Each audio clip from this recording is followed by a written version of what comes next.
Bonjour et bienvenue dans cette nouvelle vidéo dans laquelle donc nous allons commencer à aborder une notion très importante pour tous les langages de programmation y compris le PHP. C'est la notion de boucle qu'on la trouve donc dans tous les langages de programmation. Donc on peut poser la question suivante, qu'est-ce que d'abord une boucle? En fait, de manière très simple, donc une boucle est le fait de répéter plusieurs fois la même action tant qu'une condition est vérifiée. Autrement dit, les boucles vont nous permettre d'exécuter plusieurs fois le même bloc de code tant qu'une condition donnée est vérifiée. Le fonctionnement, donc on peut expliquer le fonctionnement de manière générale des boucles, qui sera toujours le même. Donc on pose d'abord une condition. Voilà, nous avons ici une condition et on exécute, si cette condition est vraie, on exécute un bloc d'instruction tant que cette condition est vraie. Donc une fois le code est exécuté, on revient au début pour vérifier si la condition est toujours vérifiée ou non. S'il est vérifié, on revient à exécuter le bloc d'instruction une nouvelle fois et on revient pour vérifier la condition si elle est encore vérifiée ou non. S'il est vérifié, donc on exécute une nouvelle fois, sinon on sort de la boucle pour continuer donc le programme. Donc ça c'est d'une manière générale le fonctionnement des boucles pour tout langage de programmation, y compris bien sûr le PHP qui nous intéresse le plus. Voilà, donc il y a quatre types en PHP, il y a quatre types de boucles. La première boucle, c'est la boucle while, qu'on la trouve partout, c'est-à-dire donc while c'est en anglais, donc en français, c'est-à-dire c'est tant qu'une condition est vérifiée, donc on exécute un bloc d'instruction. Une variante de while, il y a do while, c'est-à-dire faire d'abord, puis vérifier la condition. Faire d'abord tant que la condition est vérifiée. Donc nous allons voir ça en détail avec plusieurs exemples et de manière très pratique.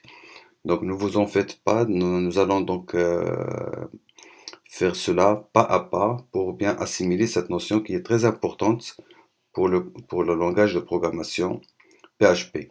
Puis la boucle for, c'est-à-dire pour. Donc nous allons voir la différence et nous allons voir aussi à quel moment on peut faire appel à l'une ou l'autre de ces types de boucles. Il y a une autre boucle plus spécifique, c'est la boucle for each. Donc pour chaque, nous allons voir aussi donc cette boucle de quoi s'agit-il pour le PHP. Mais avant d'étudier chaque type de ces boucles, nous devons savoir au préalable certains opérateurs, dits des opérateurs d'incrémentation et de décrémentation. C'est tout simple. Je peux vous donner tout de suite quelques petits exemples. Donc, incrémenter d'abord, c'est une valeur, signifie tout simplement ajouter 1 à cette valeur. Par exemple, si on a une variable qui a été initialisée à une valeur 10, par exemple 10, si on écrit la variable x et à côté, à droite, plus, signifie tout simplement ajouter 1 à la valeur de cette variable, tout simplement.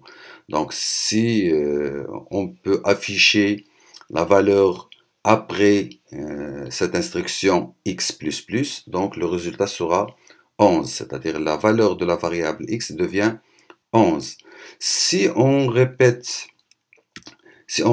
donc l'exécution de l'instruction une nouvelle fois, donc au lieu de 11, on va trouver 12, et ainsi de suite. À chaque fois qu'on exécute l'instruction x++, donc on va incrémenter la valeur de 1, tout simplement.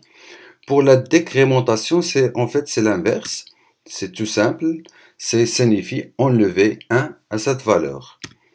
Par exemple, si on a x, la variable x égale à 10, et on écrit l'instruction x moins moins, signifie retrancher 1 à la valeur de départ de la variable x, c'est-à-dire il devient 9.